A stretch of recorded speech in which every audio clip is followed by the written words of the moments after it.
Hello everyone, my name is Sark and welcome back to another SH Figuarts review. In today's video, we're going to be taking a look at the Tamashii Nations 15th anniversary Tamashii Nations World Tour Super Saiyan Son Goku, the exclusive edition. Now, this guy was done for the Tamashii Nations World Tour from last year for, of course, their World Tour and all that kind of stuff. And I found this guy at my local disc replay for retail price, and he is completely sealed.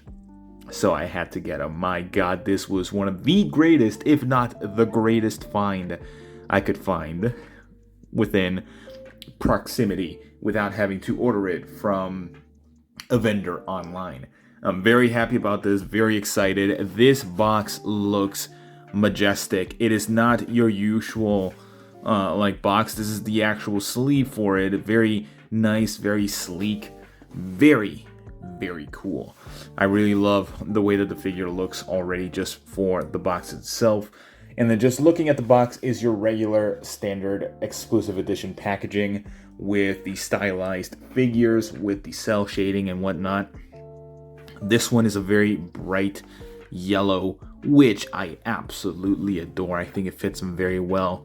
Now, I had the opportunity of getting this guy when he was available through Big Bad Toy Store, but I decided to pass on him because of the new Super Saiyan Goku that was releasing around this exact same time. And I kind of regretted it. But now I have him in my possession, and I am so happy about that. So without further ado, let's take this guy out and see how he looks.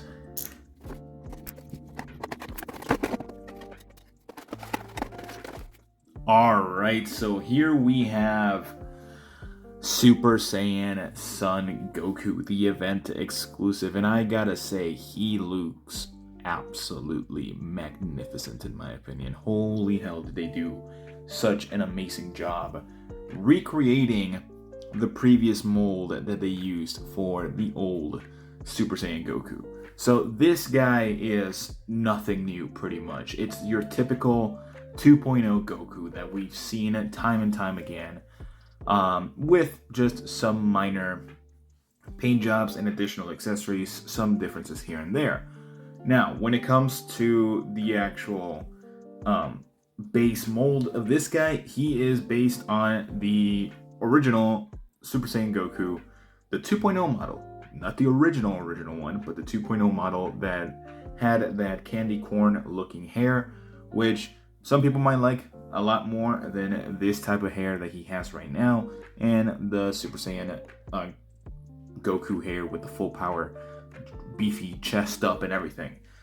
But I gotta say, this guy looks absolutely magnificent. He has a decent amount of paint job throughout the entire figure. Holy hell.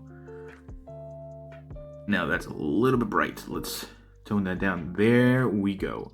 So again, he has a lot of a good paint job throughout the entire figure. Not everywhere though. So as usual for Bandai figures or SH Figuarts, they do not like painting the back or adding any gradients throughout it, which is a weird thing that they do, but they definitely do it. So it's your usual thing. Although I think they definitely could have done it for an event exclusive, especially since it was the 15th anniversary event exclusive. But he does have painted battle damage. That is something I had not noticed until now, that he has painted battle damage, and I really like that. It is not the most, but it is sufficient in my opinion. So there's that. And of course, he does have a soft yellow gradients on the actual pants where it's ripped, which is really nice. I like it. Besides that, there's not much else going on with the paint job. Everything is pretty well painted, nicely painted. Mine does have a couple of manufacturing issues, especially here with the hands where they didn't get cut correctly, and they have a little bit of a nub on them. So that's always an issue that comes from copy to copy. Actually, with the shirt, it does have a nice white sort of dry brushing on it, which is really nice looking, and it has the yellowish tone brushing as well on the orange part of the belt of the band right there of the shirt. And of course, we have the undershirt for him and all that kind of stuff. Looks really good and amazing, in my opinion. Now, he does have the metallic hair. I will say, the pictures that they used for him does make it seem like he has transparent hair, which is not the case. It's just metallic hair, a metallic paint job right here. And I think they did a really good job with this hair sculpt. Do I think we're going to get a Super Saiyan Goku with a similar hair sculpt in the future? Perhaps, but this guy is going to be sufficient enough for my collection as of the moment. He looks so good. Now, in terms of the articulation, again, he is your basic Goku. He has a hinge, ball hinge for the head, if I know correctly. Yeah, a ball hinge for the head. Actually, it is a translucent actual mold. It's just painted gold. So, depending on how you use it or where you put it, the paint might actually fade throughout time. So do be careful with that. So he can look downward about that far with a little bit of, without popping out his face sculpt. It's decent. Look forward about that far with a gap on the neck. Not the prettiest, but it'll be sufficient. He can rock a little bit side to side and of course twist left and right. T-pose for the shoulders, which is okay. Some figures can definitely do it better. Full 360-degree rotation for the shoulders. Bicep swivel, double jointed elbow, of course. Come on, focus. There you go. And of course, a hinge wrist that goes back and forth, and you can swivel it. Of course, we do have some butterfly joints, but it is not the greatest butterfly joint, but it can definitely get some poses here and there. So you can get him about that far.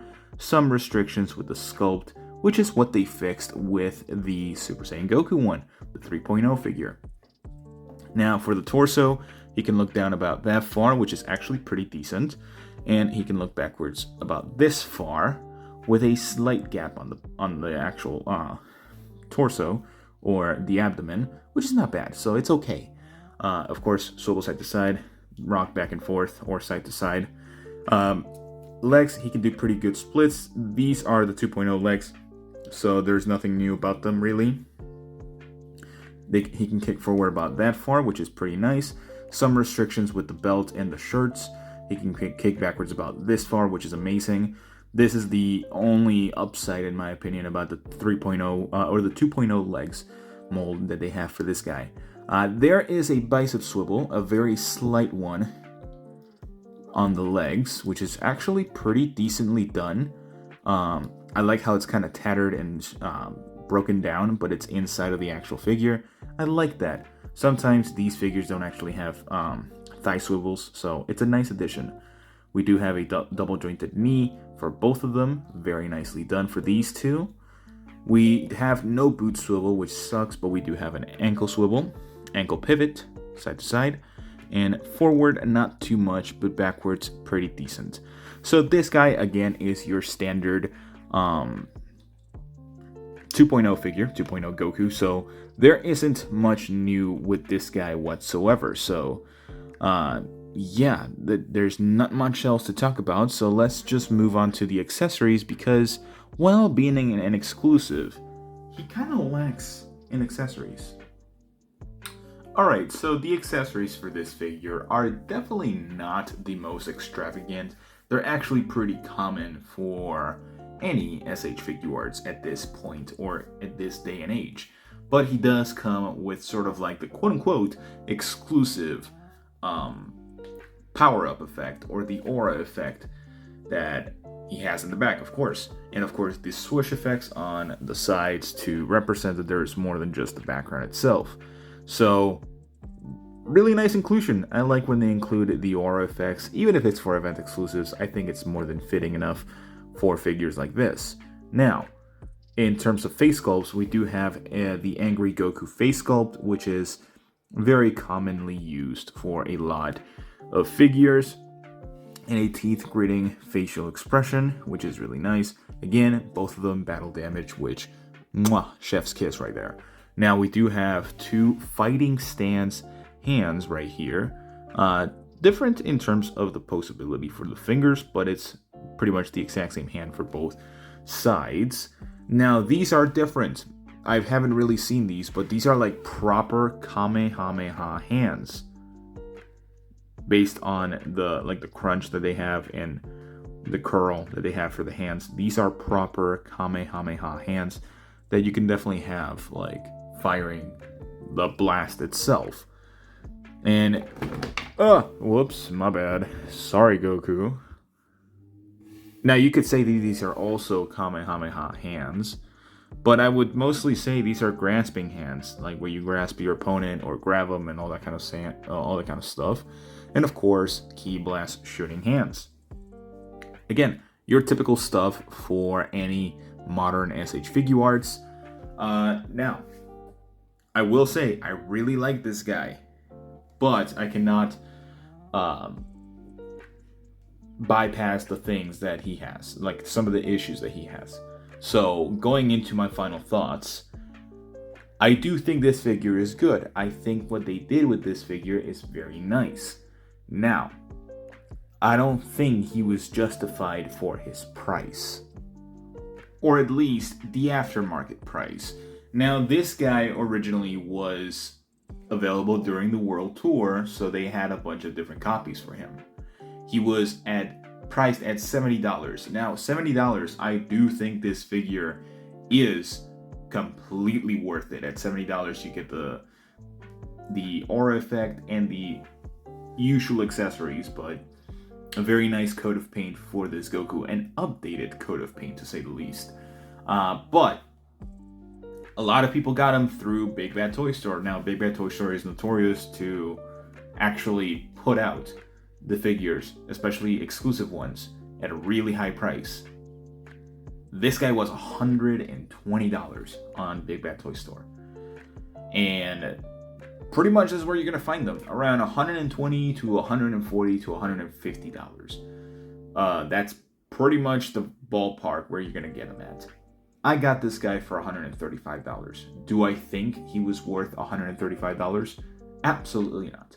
This guy is a 7 out of 10 for $135.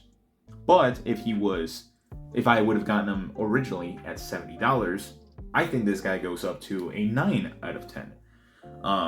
Again, just a lack of accessories right there. He goes from a good figure at a sort of inflated price to a really good figure at $90, like $70. So again, if you're looking for this Goku, or if you wanted to get this Goku, you would probably still pay around $150 depending on where you're getting him from. Sometimes he might be open, sometimes he might be new, but who knows? All I'm gonna say, I think this figure is good, just not as good as he should have been. The presentation for him is really good, and I like that. The box is amazing. The aura effect is a nice addition. The lack of accessories, they could have added a Kamehameha on there. But at the same time, it was like super close to the exact same release as the legendary Super Saiyan Goku. So I can understand why they sort of held back a little with this guy, because they really wanted to sell that Super Saiyan Goku, and he is one of the most, if not the most, popular Dragon Ball figure right now, even till this day after a full year's release. So yeah, that's pretty much all the time I have for you guys today. Let me know what you guys think about this 15th anniversary Tamashii Nations World Tour exclusive Goku. And if you have them, do you not have them? Do you enjoy them? Do you not enjoy them? Do you think they could have done something different for this guy? Added more stuff, taken off some stuff, maybe, I don't know. The price, all that kind of stuff. But besides that, I will see you all in the next one. Bye-bye.